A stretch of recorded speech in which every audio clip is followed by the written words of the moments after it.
Secara singkat kita ulang ya, bahwa akuntansi itu sebagai bahasa bisnis karena merupakan suatu alat yang menyampaikan informasi keuangan kepada pihak-pihak yang memerlukan.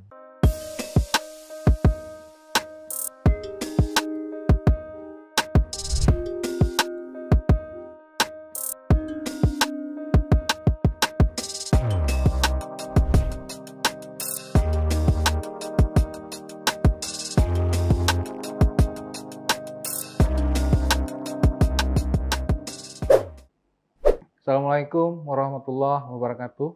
Bertemu kembali di kanal Kuliah Teknokrat bersama saya Fikri Hamidi dalam mata kuliah Dasar-Dasar Akuntansi. Selama perkuliahan satu semester nanti, kita akan mempelajari beberapa topik perkuliahan selama satu semester, dimulai dari pengantar akuntansi dan perusahaan. Ya. Dan pada akhirnya nanti kita akan melakukan pengujian atau uji kompetensi, di mana Anda diharapkan nanti setelah melaksanakan kegiatan perkuliahan itu memiliki keterampilan dalam menyelesaikan siklus akuntansi baik perusahaan jasa maupun perusahaan dagang.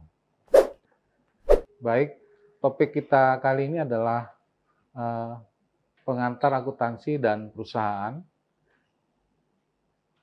Dalam perkuliahan ini, tujuan pembelajarannya adalah bagaimana memahami karakteristik perusahaan, kemudian memahami kegiatan akuntansi, memahami langkah atau tahapan dalam siklus akuntansi, kemudian memahami apa yang dimaksud dengan transaksi. Selanjutnya, bagaimana kita bisa memahami persamaan dasar akuntansi. Selanjutnya adalah apa yang dimaksud dengan akun dan bagaimana dalam menyiapkan laporan keuangan perusahaan. Kompetensi yang diharapkan bagi mahasiswa, teman-teman mahasiswa, dalam perkuliahan ini mampu membuat analisis transaksi, kemudian bisa membuat tabel persamaan akuntansi, dan membuat laporan keuangan. Baik, sebelumnya kita pahami dulu apa yang dimaksud dengan perusahaan. Perusahaan itu adalah badan yang bersama-sama mencapai tujuan, dalam hal ini mengharapkan keuntungan atau laba dalam kegiatannya. Di perusahaan ini ada di karakteristik yang kita maksud adalah perusahaan jasa, perusahaan dagang, dan perusahaan manufaktur. Jadi di materi kita nanti kita membahas tentang bagaimana akuntansi di perusahaan jasa, di perusahaan dagang, dan perusahaan manufaktur.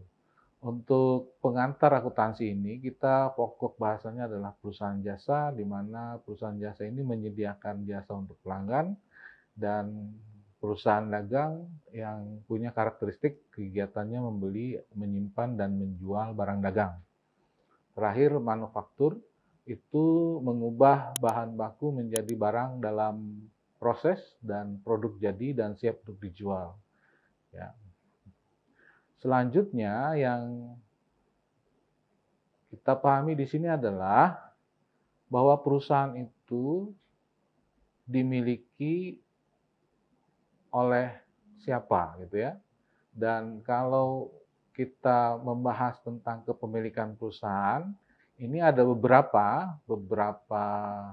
karakter, di mana ada namanya perusahaan perseorangan, itu dimiliki oleh satu orang, kemudian persekutuan itu dimiliki 2 atau lebih orang, kemudian korporasi ini dibentuk berdasarkan keputusan atau peraturan pemerintah, dimiliki oleh pemilik share atau saham, dan yang unik ada namanya perusahaan koperasi, di mana di sini memiliki ciri khas ya. sebagai gerakan ekonomi rakyat yang berdasar atas dasar kekeluargaan yang dimiliki oleh anggota. Secara singkat kita ulang ya, bahwa akuntansi itu sebagai bahasa bisnis karena merupakan suatu alat yang menyampaikan informasi keuangan kepada pihak-pihak yang memerlukan. Suatu sistem informasi keuangan yang bertujuan untuk menghasilkan dan melaporkan informasi yang relevan, reliable, comparable bagi berbagai pihak yang berkepentingan. Yang bisa digarisbawahi, informasi yang bersifat relevan, reliable, dan comparable ini merupakan persyaratan ya, bahwa informasi itu bisa dipelajari sebagai suatu informasi yang berarti. Ya. Baik, kita ulang lagi tentang tahapan siklus akuntansi, dimulai dari identifikasi transaksi, dilanjutkan penjurnalan, kemudian pembuatan buku besar, post to buku besar, memposting ke buku besar, kemudian membuat neraca percobaan sebelum penyesuaian, kemudian melakukan penyesuaian, melakukan ikhtisar untuk neraca percobaan yang sudah disesuaikan, kemudian membuat laporan keuangan, dan terakhir adalah membuat penutupan atau closing entries. Selanjutnya dalam pengantar ini saya menjelaskan tentang transaksinya. Jadi kalau di akuntansi itu ada namanya identifikasi transaksi. Tidak semua transaksi itu bisa dikategorikan sebagai transaksi yang bisa dicatat ke dalam akuntansi ya. Jadi ada yang disebut dengan transaksi keuangan, itu peristiwa atau kondisi ekonomi yang secara langsung itu mengubah posisi keuangan suatu entitas, dan ada yang non keuangan. Jadi transaksi non keuangan itu peristiwa atau kondisi ekonomi yang tidak mengubah posisi keuangan suatu entitas. Jadi mana yang bisa dijadikan sebagai dasar untuk pencatatan itu adalah transaksi yang terkait dengan merubah posisi keuangan suatu entitas yang kita sebut sebagai transaksi keuangan. Nah, pembahasan kali ini kita akan mengenalkan kepada Anda tentang persamaan dasar akuntansi atau accounting equation. Di sini kita sebut sebagai persamaan, berarti ada sisi kiri persamaan sama dengan dan sisi kanan sama dengan. Aset sama dengan liabilitas plus ekuitas. Bagi teman-teman mahasiswa harus mengingat bahwa di persamaan akuntansi itu ada namanya aset yang merupakan sumber daya yang dimiliki. Kemudian ada yang disebut liabilitas yang merupakan hak kreditur, dan ekuitas yang merupakan hak milik. Jadi aset sama dengan sumber daya yang dimiliki adalah hak kreditur ditambah hak pemilik. Jadi aset sama dengan liabilitas ditambah ekuitas. Nah, yang perlu Anda ingat, mungkin di awal kita yang baru belajar pasti dengan cara menghafal itu nggak masalah ya, tidak masalah. Tapi mungkin suatu saat nanti Anda memahaminya, bahwa di dalam akuntansi itu ada dikenal aset itu terdiri dari aset lancar dan aset tetap. Aset lancar ini kita sebut sebagai aset atau harta lancar yang terdiri dari akun-akun seperti kas, piutang, persediaan, perlengkapan, ya, persekot, dan seterusnya yang usianya dalam waktu 1 tahun. Ya.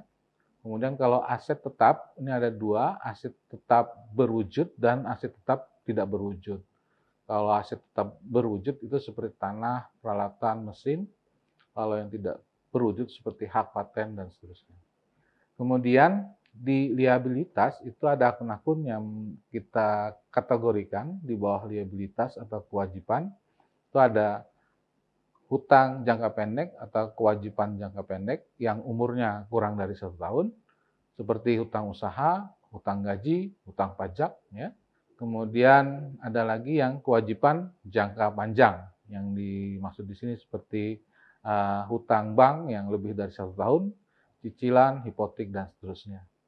Kemudian kalau di kelompok ekuitas, ini kita harus memahami bahwa ekuitas atau yang biasa disebut sebagai modal ini bisa bertambah dan berkurang. Jadi modal itu bertambah biasanya diakibatkan oleh pendapatan dan laba, ya. Kemudian bisa berkurang atau turun karena penarikan modal atau FRIV, atau kalau untuk PT namanya dividen dan beban, ya.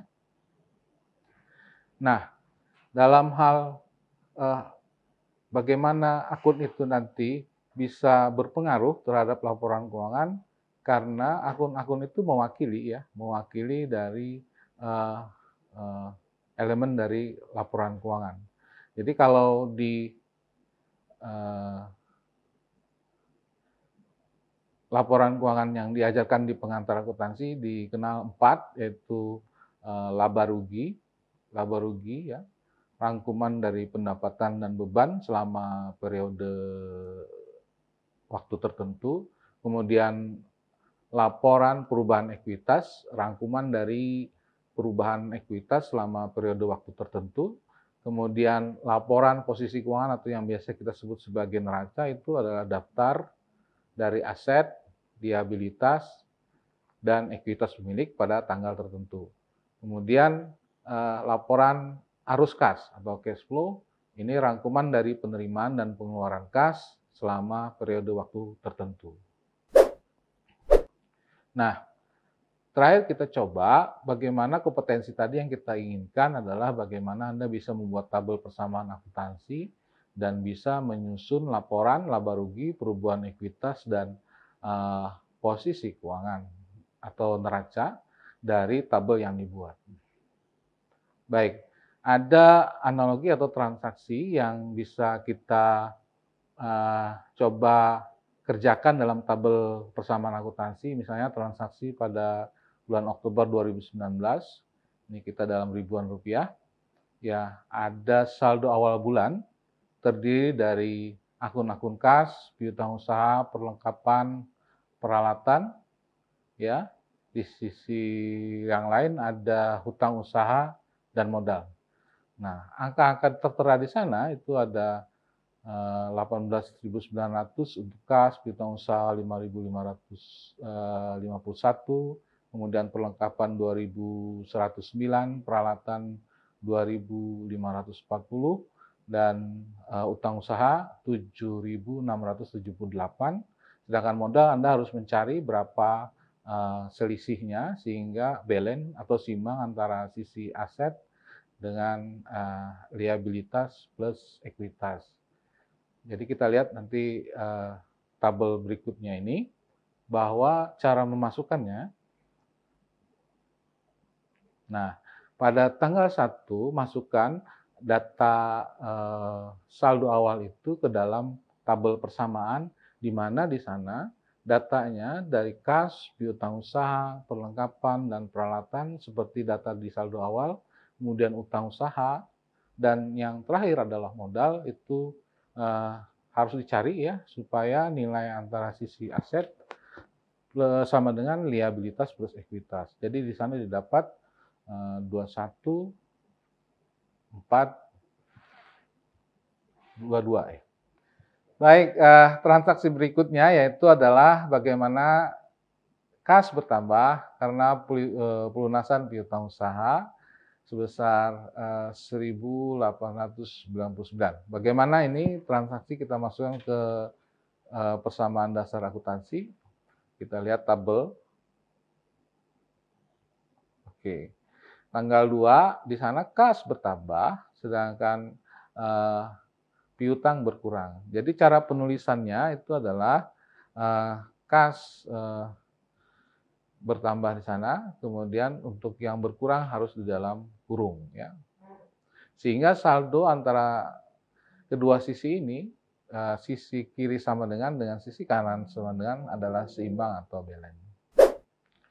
Terima kasih sudah menyaksikan video pembelajaran ini. Jangan lupa like, komen, dan subscribe, serta nyalakan tanda loncengnya agar kalian tidak ketinggalan informasi update lainnya.